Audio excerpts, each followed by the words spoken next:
Well, আমি যদি বলি আপনার মোবাইলে ভাইরাস রয়েছে এবং আপনার মোবাইলটি যে কোনো মুহূর্তে হ্যাক হতে পারে, কি হাস্যকর মনে হচ্ছে? হ্যাঁ, আজকের এই ভিডিওতে আমি আপনাদেরকে দেখাবো আপনারা কীভাবে চেক করবেন আপনাদের মোবাইল ফোনে ভাইরাস আছে কিনা বা ভাইরাসের মাধ্যমে আপনার ফোনটি হ্যাক হওয়ার সম্ভাবনা রয়েছে কিনা। আমি দুইটি সেটিংস আপনাদের এই ফোনে দেখাবো, যে সেটিংসগুলো যদি আপনারা করে রাখেন তাহলে কখনোই আপনার ফোনে ভাইরাস ঢুকবে না, ইভেন ভাইরাসের মাধ্যমে আপনার কখনোই ফোনটি হ্যাক হবে না। এটি খুবই একটি উপকারী ভিডিও। প্লিজ এই ধরনের উপকারী ভিডিও পেতে আমার চ্যানেলটিকে এখনই সাবস্ক্রাইব করে ফেলুন। আর যদি ভিডিওটি ভালো লাগে তো প্লিজ বিগ থামস আপ একটি লাইক দিবেন, কারণ আপনার লাইক দিলে আমরা অনুপ্রাণিত এবং নতুন নতুন ভিডিও নিয়ে আসতে চাই। তো চলুন বন্ধুরা, কথা না বাড়াই স্ক্রিনে আপনাদেরকে ভিডিওটি দেখাই। চলে আসলাম আমাদের ফোনের স্ক্রিনে। তো আপনার যে কোনো ফোনের, শাওমি হোক, রেডমি হোক, বা বলেন ভিভো হোক, বা রিয়েলমি হোক, বা স্যামসাং হোক, যে কোনো ফোনের ক্ষেত্রে সেটিংসটি একই। নর্মালি আপনার বরাবর আপনাদের মোবাইলের সেটিংয়ে চলে যাবেন।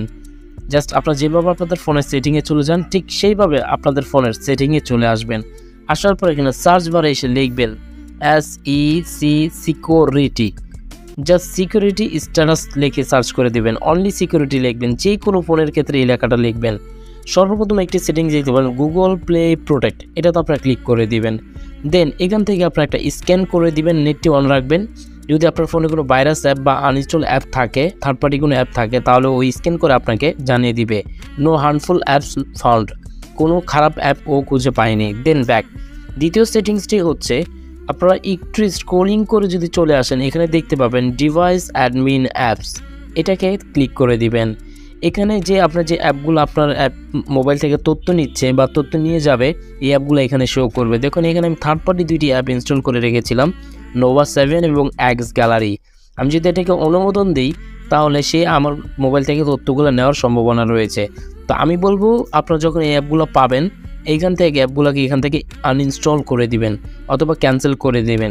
যদি এরকম থাকে আপনারা কখন এটাকে অ্যাক্টিভ করার চেষ্টা করবেন না, পারলে আনইনস্টল করে দিবেন।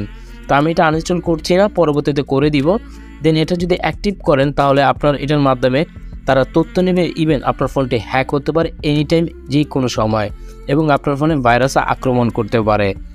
তো ছোট্ট একটি ভিডিও ছিল, ভিডিওটি আশা করি আপনাদের ভালো লেগেছে। তো ভালো লাগলে প্লিজ চ্যানেলটিকে সাবস্ক্রাইব করে দিবেন। ভিডিওটি ভালো লাগলে অবশ্যই ভিডিওতে একটি লাইক দিয়ে দিবেন। দেখা হবে নতুন কোনো ভিডিওর সাথে, ততক্ষণ ভালো থাকবেন। আল্লাহ হাফেজ। সাবস্ক্রাইব করতে যায় তোমাদের তো সমস্যা হয় কিসের জন্য আমি জিনিসটা বুঝলাম না। সামান্য একটা সাবস্ক্রাইব করতে তোমাদের কি মেগাবাইট শেষ